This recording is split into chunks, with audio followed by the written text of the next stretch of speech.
तो English with SK Srivastava YouTube channel के एक नए वीडियो में फिर से आपका स्वागत है। और आज की इस वीडियो लेक्चर में पढ़ने वाले हैं क्लास 12th दिगंत भाग 2 का जो आपका थर्ड चैप्टर है गद्य खंड का, जिसका नाम है बच्चा पार्टी संपूर्ण क्रांति। तो संपूर्ण क्रांति का जो आपका ऑब्वियस मतलब कि जो आपका ऑब्जेक्टिव क्वेश्चन है बच्चों, हम उसका जिक्र करेंगे, उसका जिरह करेंगे, उसका मतलब कि उन क्वेश्चंस का जो है क्या करेंगे, उस पर हम करेंगे बच्चा पार्टी क्या डिस्कशन। आई बात समझ में? मतलब कि 2011 से लेकर के 2023 तक संपूर्ण क्रांति जो आपका चैप्टर है, यहाँ से जो कुछ भी पूछा गया है या 2024 में जो पूछा जाएगा इस चैप्टर से, हम केवल उसी क्वेश्चन का क्या करेंगे बच्चा पार्टी एनालिसिस। एनालिसिस मतलब क्या, विश्लेषण। आई बात समझ में? लेकिन इस लेक्चर को स्टार्ट करने से पहले हम एक छोटी सी बात आपको ये कहना चाहेंगे कि संपूर्ण क्रांति जो आपका चैप्टर है, अगर आपका एग्जामिनर आपसे पूछेंगे कि इनके लेखक का नाम क्या है, तो आप बोलिएगा जय प्रकाश नारायण। लेकिन हम चाहते हैं क्या कि क्या पता कि ऐसा हो सकता है कि अगर इनका नाम आपको याद न रहेगा तो फिर क्या करेंगे आप? तो मेरे पास एक छोटा सा कॉन्सेप्ट है, और अगर ये कॉन्सेप्ट आप अच्छे से समझते हैं तो इससे होगा क्या कि आप आराम से कायदे से इस चैप्टर का जो लेखक है उसके नाम को आप आराम से याद कर सकते हैं। बच्चा पार्टी ये रहा हमारा क्रांति। क्रांति आप कब करते हैं? तो जब कोई काम आपके हिसाब से नहीं होता, आपके खिलाफ होता है, और आपको ये समझ में आता है कि जो मिलना चाहिए था मुझे वो मुझे नहीं मिला, तो अब मुझे लड़ना पड़ेगा। अरे बोलो ना हाँ। तो ये सारी बातें हैं। जब क्रांति हुई तो तब जो है जय का प्रकाश हुआ। जब क्रांति हुई तब क्या हुआ? जय का प्रकाश हुआ। और जब जय का प्रकाश होता है तो हर घर में नारायण का निवास होता है। ठीक है बच्चों? तो इस तरीके से आप याद कर सकते हैं कि जब क्रांति हुई तब जो है जय का प्रकाश हुआ, और जब जय का प्रकाश होता है हर जगह तब जाकर के नारायण का निवास। नारायण मतलब क्या? गॉड। ये आप सीधा बोल सकते हैं कि जब क्रांति हुई ना तब जाकर के जो है जय का प्रकाश हुआ। मतलब आपकी विजय हुई, आप जीत गए, आपका क्या हो गया? जय जयकार हो गया, मतलब जय का प्रकाश हुआ। ठीक है, आ जाओ अब हम सारे बच्चे जो है मिलकर के इस चैप्टर के जो ऑब्जेक्टिव है थोड़ा सा उसका जिरह करते हैं, उसका करते हैं। फर्स्ट क्वेश्चन आपकी स्क्रीन पे क्या है, या अगर आप चाहें तो कायदे से आप इसका स्क्रीनशॉट भी ले सकते हैं। इससे होगा क्या कि आपको अगर नोट करना हो या समझना हो, देखना हो, तो आप कायदे से इसको देख सकते हैं। अरे बोलो ना हाँ। अब आ जाओ कहानी को लेके आगे आते हैं। आपका फर्स्ट क्वेश्चन क्या कहता है कि जय प्रकाश नारायण के बचपन के पुकारने का नाम क्या था? तो वो बाउल था। इस बात को एग्जाम में कई बार पूछा गया है और पॉसिबिलिटी है, संभावना है कि इस बार भी पूछिएगा, whether it is commerce side या आर्ट साइड। चूंकि आपको पता है कि आपको जो एग्जाम होता है उसमें दो टाइप का बनता है आपका क्वेश्चन, हिंदी और इंग्लिश का। एक बनता है आर्ट्स वाले के लिए और एक बनता है साइंस और कॉमर्स वाले के लिए। ठीक है बच्चों? तो इन तमाम चीज़ों को ध्यान में रखते हुए काम करेंगे आप। इसके बाद क्या है, जयप्रकाश नारायण के माताजी का नाम क्या था और उनके पिताजी का नाम क्या था? मुझे लगता है क्या कि आप तमाम बच्चों को पता है कायदे से कि इनके माताजी का नाम था फूलरानी और इनके पिताजी का नाम था हर्षोदयाल और हर्षोदयाल। अब आप आगे आ जाओ। अब आपसे पूछता है आपका एग्जामिनर कि जयप्रकाश नारायण के ससुर का नाम क्या था? तो बच्चा पार्टी उनके जो ससुर थे उनका नाम था व्रज किशोर प्रसाद। व्रज किशोर प्रसाद। आप आगे आ जाओ। जयप्रकाश नारायण को पटना कॉलेजिएट पटना में किस लेख पर पुरस्कार मिला था? तो बिहार में हिंदी की वर्तमान स्थिति। आप इस बात का हमेशा ख्याल रखेंगे कि ये जो आपका कंटेंट आपको बना के दे रहे हैं ये पूरे चैप्टर का निचोड़ है। मतलब आप पूरा चैप्टर को पढ़ेंगे और जो बनेगा ऑब्जेक्टिव, उन तमाम ऑब्जेक्टिव को जो है हम बनाए हुए हैं। इससे होगा क्या कि कोई भी क्वेश्चन आपके एग्जाम में छूटेगा नहीं। अरे बोलो ना हाँ। अब आगे क्या है कि जयप्रकाश नारायण पहली बार अमेरिका कब गए? तो 1922 में। इस बात को हम लोग कायदे से जानते हैं। आगे क्या बच्चों, जयप्रकाश नारायण कांग्रेस में कब शामिल हुए थे? तो 1929 में। आगे क्या है, जयप्रकाश को भारत रत्न कब मिला? 1998 में। और बच्चा पार्टी ये अमेरिका कब गए, कांग्रेस में शामिल कब हुए, और भारत रत्न जो भारत का चौथा सबसे बड़ा पुरस्कार है ये कब मिला?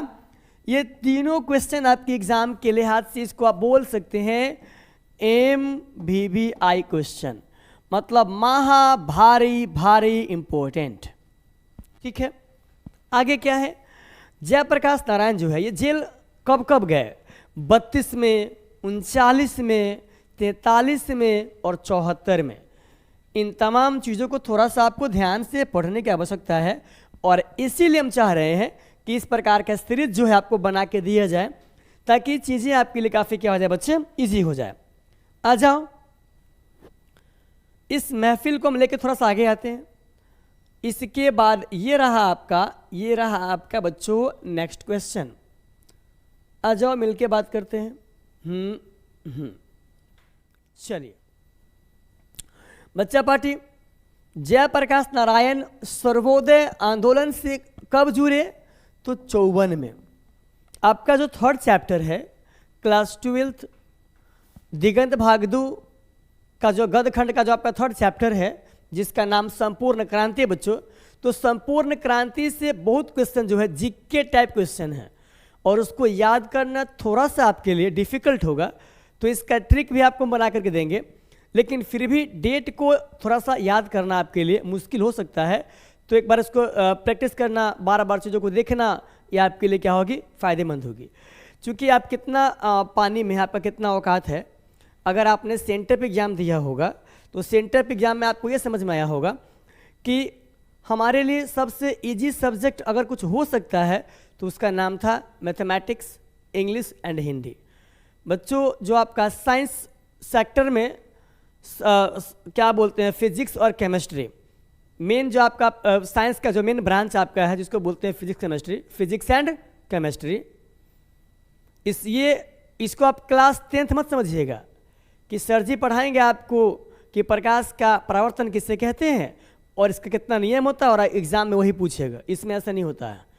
सर जी केवल आपको पढ़ाते हैं, अगर वो जैसे पढ़ाए हैं एग्जाम में क्वेश्चन अगर वैसे ही आएगा तो आपको दिक्कत नहीं होगा। लेकिन ये साइंस है, थोड़ा सा अगर डीप में पूछेगा और ज़्यादा, और आपका प्रिपरेशन, आपका तैयारी अगर अच्छा नहीं है तो वहाँ से मार्क्स लाना आपके लिए थोड़ा सा डिफ़िकल्ट हो जाएगा। और उस कंडीशन में जो आपका मैथमेटिक्स है, इंग्लिश और हिंदी है, ये आपका सपोर्ट करेगा, आपको हेल्प करेगा आपके मार्क्स को एक अच्छे पोजीशन में लाने के लिए। ठीक है, आप आगे आ जाओ। इसके बाद क्या बचा पार्टी, जयप्रकाश ने संपूर्ण क्रांति का नारा तथा छात्र आंदोलन का नेतृत्व कब किए? तो 1974 में। इस बात का हमेशा ख्याल रखिएगा क्योंकि थर्ड चैप्टर में अगर सबसे ज़्यादा बातचीत की गई है किसी चीज़ के बारे में तो आपका यही है। आप आगे आ जाओ। इसके बाद क्या कहता है बच्चों, इसके बाद कहता है, इसके बाद इसमें क्या कहता है, थोड़ा सा हम बातचीत करते हैं आपसे। इसमें इसके बाद बच्चा पार्टी कहता है क्या कि जयप्रकाश नारायण का 1974 ईस्वी के गांधी मैदान पटना का भाषण जो है यह किस पुस्तक में प्रकाशित हुई है। मतलब ये कि 1974 ईस्वी में गांधी मैदान में, जो पटना के गांधी मैदान में जो वो भाषण दिए थे, वे जो स्पीच दिए थे, वह किस बुक में प्रकाशित है? तो बच्चों उसका नाम है जनमुक्ति। उस बुक का नाम बच्चों क्या है? जनमुक्ति है। अब आप आगे आ जाओ। आगे क्या कहता है बच्चों, आगे बोलता है क्या कि जनमुक्ति नामक पुस्तिका कहाँ से प्रकाशित है बच्चा पार्टी? तो पटना से है। इस बात का हमेशा आप ख्याल रखेंगे। इसके बाद क्या है बच्चों, ध्यान दीजिएगा कि जनमुक्ति नामक पुस्तिका कहाँ से प्रकाशित है? तो पटना से। इसके बाद क्या कहता है, इसके बाद कहता है, आगे क्या कहता है, आगे कहता है धर्मवीर भारती ने जयप्रकाश पर किस शीर्षक से कविता लिखी? धर्मवीर या धर्मवीर भारती ने जयप्रकाश पर किस शीर्षक से कविता लिखी? तो उसका नाम था मुनादी। आगे क्या है, जयप्रकाश नारायण के आरंभिक जीवनी लेखकों में किसका नाम महत्वपूर्ण माना जाता है? तो उनका नाम राम वृक्ष बेनीपुरी है, इनका नाम आप याद रखिएगा। हालांकि इस चैप्टर में एक और भी विद्वान व्यक्ति है जिनका नाम है राष्ट्र कवि रामधारी सिंह दिनकर। राष्ट्र कवि रामधारी सिंह दिनकर का उनका जिक्र भी इसमें किया गया है, लेकिन इसका भी ख्याल रखेंगे आप कि जयप्रकाश नारायण के आरंभिक जीवनी लेखकों में किसका नाम महत्वपूर्ण माना जाता है? तो आपको लिखना पड़ेगा राम वृक्ष बेनीपुरी। ठीक है बच्चों, अब आप इस कहानी को लेकर आगे आ जाओ। मुझे लगता है कि शायद कि इस साइड में होगा। अब तो हम आगे आते हैं कहानी को लेकर के। और ये रहा हमारा कहानी, ये रहा मेरा क्या बच्चा पार्टी कहानी। चलिए, अब ये हमारा कहानी है। ये कहानी हमारा कहता क्या है? ये कहानी हमारा कहता है, ये क्वेश्चन हमारा बच्चों कहता है कि जयप्रकाश नारायण सर्वोदय में कब गए थे? तो ये सर्वोदय में गए थे बच्चा पार्टी 1954, 1954 में, 1954 में गए थे। अब आगे जो आपका नेक्स्ट क्वेश्चन है वो कहता है कि लेनिन कब मरे? मेरे ख्याल से क्लास 9th या 10th का जो बिहार बोर्ड का इतिहास है इसमें आपको पढ़ना है।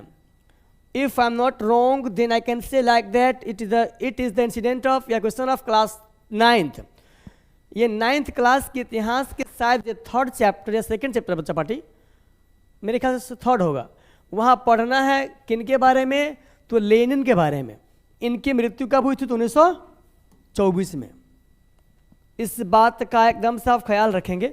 और मेरे ख्याल से एक बात आपको और भी याद होगा, यह बात जो है यही कहे हुए हैं कि हमारे जो एंसेस्टर्स है, हमारे जो पूर्वज है, पास्ट टाइम में मतलब कि जितनी चीज़ों का निर्माण किए, खोज किए हैं, बनाए हैं, वह सब सही नहीं है।